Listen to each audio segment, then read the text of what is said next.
வணக்கம். இது அதிர்வின் இன்றைய பிரதான செய்திகள். முதலில் தலைப்புச் செய்திகள். வடக்கு கிழக்கு மக்கள் குறித்து ஜனாதிபதியின் வாக்குறுதி. ஜனாதிபதியுடன் விசேட சந்திப்பில் தமிழரசுக் கட்சியினர். பேசப்பட்டதென்ன?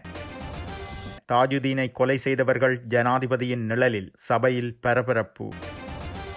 நாமல் மீது எழுந்துள்ள சட்டத்தரணி பட்டப்படிப்பு குற்றச்சாட்டு. நாமல் கூறிய பதில்.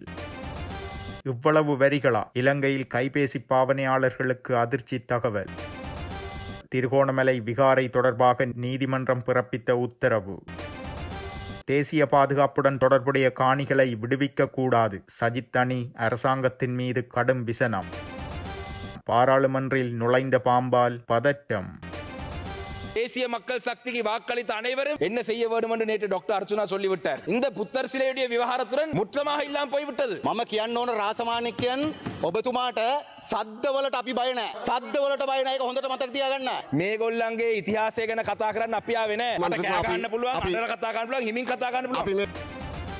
இலங்கை தமிழரசு கட்சியின் முக்கியஸ்தர்கள் விசேட சந்திப்பொன்றில் கலந்து கொள்வதற்காக நேற்றைய தினம் ஜனாதிபதி செயலகத்திற்கு சென்றிருந்தனர். பிற்பகல் 1 மணியளவில் ஆரம்பமாகிய குறித்த சந்திப்பில் தமிழரசு கட்சியின் 8 நாடாளுமன்ற உறுப்பினர்களும் ஜனாதிபதி சந்திப்பில் கலந்து கொண்டதாக கூறப்படுகிறது. இவ்விடயம் தொடர்பில் ஜனாதிபதி அனுரகுமார திசாநாயக்கவின் உத்தியோகபூர்வ முகநூலில் பதிவொன்று இடப்பட்டுள்ளது. இதன்படி இலங்கை தமிழரசு கட்சி விடுத்த கோரிக்கைக்கு அமைவாக அந்த கட்சியின் பாராளுமன்ற உறுப்பினர்கள் உள்ளிட்ட பிரதிநிதிகளுடன் இன்றைய தினம் ஜனாதிபதி அலுவலகத்தில் நடைபெற்ற சந்திப்பில் கலந்து கொண்டேன். மாகாண சபை தேர்தல் மற்றும் புதிய அரசியலமைப்பொன்றின் அவசியம் குறித்து இதன்போது ஆராயப்பட்டது. வடக்கு மற்றும் கிழக்கு மக்கள் எதிர்கொள்ளும் பிரச்சினைகளை தீர்ப்பதற்கு தொடர்ந்தும் பழைய அரசியல் தீர்வு பொருத்தமற்றது என்பதால் அதற்காக புதிய அரசியல் தீர்வை நோக்கி செல்ல வேண்டும் என அரசாங்கம் எதிர்பார்ப்பதாக, அதற்காக அனைவரின் ஒத்துழைப்பை எதிர்பார்ப்பதாகவும் நான் சுட்டிக்காட்டினேன். வடக்கு மற்றும் கிழக்கு மக்கள் நீண்ட காலமாக பிரதேச மட்டத்தில் எதிர்கொள்ளும் மீன்பிடி மற்றும் காணி பிரச்சினைகள், உட்கட்டமைப்பு வசதி மற்றும் அபிவிருத்தி தேவைகள் தொடர்பில் பிரதிநிதிகள் முன்வைத்த சில பிரச்சினைகளுக்கு எதிர்காலத்தில் தீர்வு வழங்குமாறு சம்பந்தப்பட்ட அதிகாரிகளுக்கு அதே சந்தர்ப்பத்தில் நான் ஆலோசனை வழங்கியுள்ளேன். அத்தோடு நாட்டில் இனவாதத்தை உருவாக்க மேற்கொள்ளப்படும் முயற்சிகளுக்கு எதிராக அனைவரும் ஒன்றுபட்டு செயற்பட வேண்டியதன் அவசியத்தையும் நான் சுட்டிக்காட்டினேன் என ஜனாதிபதியின் முகநூல் பதிவில் குறிப்பிடப்பட்டுள்ளது.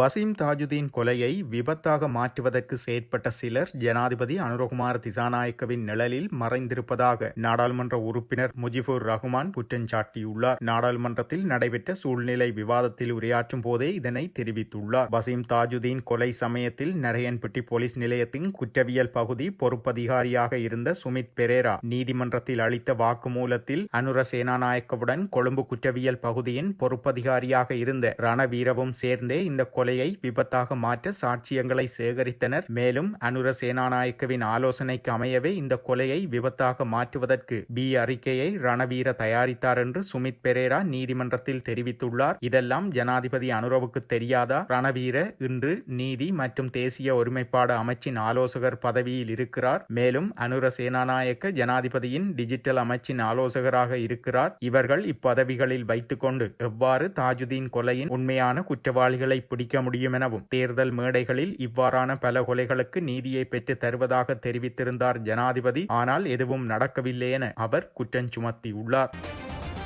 இலங்கையில் கையடக்க தொலைபேசிகளை பயன்படுத்துபவர்கள் இணைய சேவைக்காக 20.3 வரியையும் சாதாரண குரல் அழைப்புக்காக 38% வரியையும் செலுத்த கடமைப்பட்டுள்ளதாக தொலைத்தொடர்பு ஒழுங்குபடுத்தல் ஆணைக்குழு கூறியுள்ளது. கடந்த 17ஆம் திகதி இடம்பெற்ற அரச நிதி பற்றிய குழுவின் கூட்டத்தில் தொலைத்தொடர்பு ஒழுங்குபடுத்தல் ஆணைக்குழு அதிகாரிகள் கலந்து கொண்ட போது இந்த விடயம் தெளிவுபடுத்தப்பட்டதாகவும் தெரிவிக்கப்படுகிறது. இதன்படி தற்போது தொலைபேசி சேவை பாவனையாளர்களுக்கு SCS, TL மற்றும் VAT வரி ஆகியன நடைமுறையில் உள்ளன. குரல் சேவைகளுக்காக 38.4 வீதத்தில் வரி விதிக்கப்படுகிறது என அதிகாரிகள் விளக்கியுள்ளனர். 100 ரூபாய் ரீசார்ஜ் செய்யும் ஒவ்வொரு கையடக்க தொலைபேசி பாவனையாளர்களால் குரல் அழைப்புகளுக்காக 61.6 ரூபாய் பெறுமதியான அழைப்புகளை மாத்திரமே மேற்கொள்ள முடியும் எனவும், கடந்த ஆண்டில் தொலைத்தொடர்பு ஒழுங்குபடுத்தல் ஆணைக்குழுவின் வருமானம் ரூபாய் 45 பில்லியன் ஆகும் எனவும், இதில் 18.2 பில்லியன் ரூபாய் வருமான வரி திணைக்களத்திற்கு செலுத்தப்பட்டதாகவும் குறிப்பிட்டுள்ளனர். அதேவேளை அடுத்த ஆண்டிற்கான தொலைத்தொடர்பு ஆணைக்குழுவில் எதிர்பார்க்கப்படும் வருவாய் ரூபாய் 50 பில்லியன் ஆகும் எனவும் அதிகாரிகள் தெரிவித்துள்ளனர்.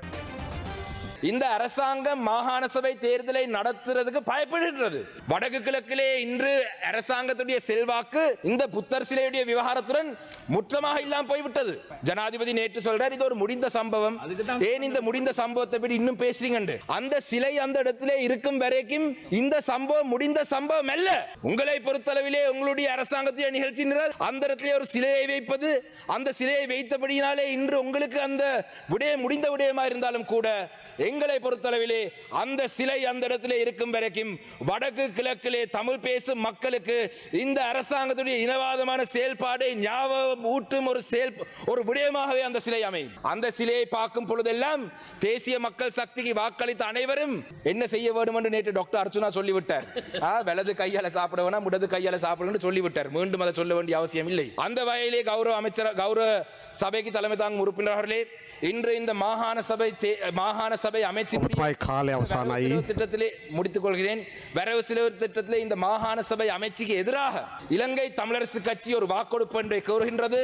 இதுக்கு நீங்கள் இந்த வாக்கெடுப்புக்கு நீங்கள் எங்களுக்கு ஒத்துழைப்பு வழங்குவீர்கள் என்று நான் எதிர்பார்க்கின்றேன். அதே போலதான் 2 விடயங்களை நாங்கள் கோருகின்றோம்.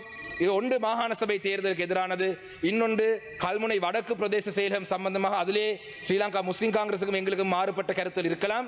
நாங்கள் 2 விடயங்களுக்கு வாக்கெடுப்பை கோருகிறோம்.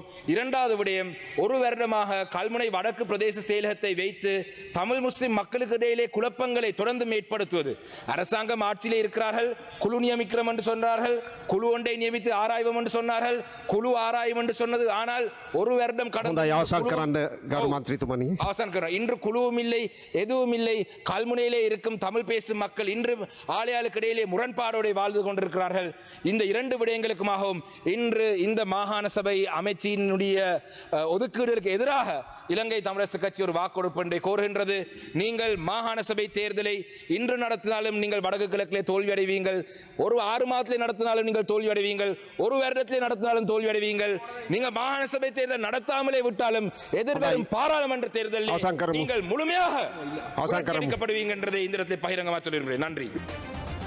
ஸ்ரீலங்கா பொதுஜன பெரமுனவின் நாடாளுமன்ற உறுப்பினர் நாமல் ராஜபக்சவின் சட்டப்பட்டம் தொடர்பாக புதிதாக வெளிவந்துள்ள சர்ச்சைகள் குறித்து ஊடகங்கள் எழுப்பிய கேள்விக்கு அந்த அறிக்கைகள் முற்றிலும் பொய்யானவை என அவர் மறுத்துள்ளார். தம்மீது சுமத்தப்படும் அவதூறுகளுக்குரிய பதில்களை எதிர்வரும் 21ஆம் திகதி நுகேகொடையில் நடைபெறவுள்ள அரசுக்கு எதிரான பேரணியில் நாடு முழுவதும் காண முடியும் என நாமல் ராஜபக்ச கூறியுள்ளார். இது தொடர்பில் ஊடகங்களிடம் அவர் மேலும் தெரிவிக்கையில், இந்த அரசு பதவிக்கு வந்த சில வாரங்களிலேயே நீதிமன்றத்தில் பி அறிக்கை ஒன்றை தாக்கல் செய்து எனது பட்டப்படிப்பு குறித்து விசாரணை நடத்த அனுமதி பெற்றது. அதன் பின்னர் பல மாதங்களாக இது குறித்து விசாரணைகள் நடைபெற்று வருகின்றன. இன்று வரை எந்த விசாரணை முடிவுகளும் வெளியிடப்படவில்லை. எனினும் இணையதளங்கள் ஊடாக அவதூறு பரப்பப்படுகிறது. இப்போது நுகேகொடை பேரணி தொடர்பில் அரசு மிகுந்த அச்சத்தில் உள்ளது. அதனால் பொய்யான வதந்திகளை பரப்புகிறார்கள். இந்த அவதூறுகள் மற்றும் பழிகளுக்கு எதிர்வரும் 21ஆம் திகதி பதில் கிடைக்கும் எனவும் கூறியுள்ளார். இதேவேளை நாமல் ராஜபக்ச லண்டனில் சிட்டி யூனிவர்சிட்டி ஆஃப் லண்டனில் பெற்ற சட்டமான சான்றிதழில் உள்ள கையொப்பத்தில் சிக்கல் உள்ளதென்றும் சட்டக்கல்லூரி அதை ஏற்கவில்லை என்றும் அமைச்சர் நலிந்த ஜெயதிச நேற்றைய தினம் பாராளுமன்றத்தில் தெரிவித்து சில ஆவணங்களை வெளிப்படுத்தி இருந்தமை குறிப்பிடத்தக்கது. திருகோணமலை கோட்டை சாலையில் உள்ள ஸ்ரீ சம்புத்த ஜெயந்தி விகாரைக்கு சொந்தமான தற்காலிக கட்டடத்தின் தற்போதைய கட்டுமானங்களை அப்படியே விட்டுவிடவும் புதிய கட்டுமானங்கள் அல்லது மாற்றங்களை செய்யக்கூடாதென உத்தரவு பிறப்பிக்கப்பட்டுள்ளது. திருகோணமலை பிரதான நீதவான் MNM சம்சுதீன் நேற்றைய தினம் குறித்த உத்தரவை பிறப்பித்துள்ளார். திருகோணமலை போலீஸ் கண்காணிப்பாளர் JL அஜித் குமார, துறைமுக போலீஸ் பொறுப்பதிகாரி மற்றும் தலைமை ஆய்வாளர் சமரசிங்க ஆகியோர் சமர்ப்பித்த B அறிக்கையை பரிசீலித்த பின்னர் நீதவான் இந்த உத்தரவை பிறப்பித்துள்ளார்.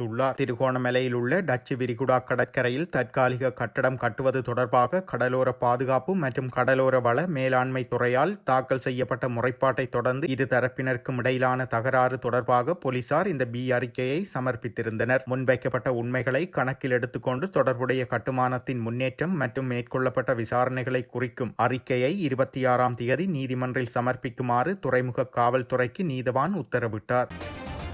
வடக்கு மாகாணத்தில் ராணுவ கட்டுப்பாட்டில் உள்ள தேசிய பாதுகாப்புடன் தொடர்புடைய காணிகளை விடுவிக்கக்கூடாது என ஐக்கிய மக்கள் சக்தியின் நாடாளுமன்ற உறுப்பினர் நளின் பண்டார வலியுறுத்தியுள்ளார். நாடாளுமன்றில் பாதுகாப்பு அமைச்சின் நிதி ஒதுக்கீடு தொடர்பான குழுநிலை விவாதத்தில் உரையாற்றிய போதே இதனை குறிப்பிட்டுள்ளார். அவர் மேலும் கூறுகையில், தேர்தல் காலத்தில் வழங்கப்பட்ட வாக்குறுதிகளால் தேசிய பாதுகாப்பு புறக்கணிக்கப்பட்டுள்ளது. நாட்டின் தேசிய பாதுகாப்பு தொடர்பாக அரசாங்கம் பொறுப்பின்றி செயற்படுகிறது. 30 ஆண்டுகால போரினால் அனைத்து இன மக்களும் பாதிக்கப்பட்டனர்.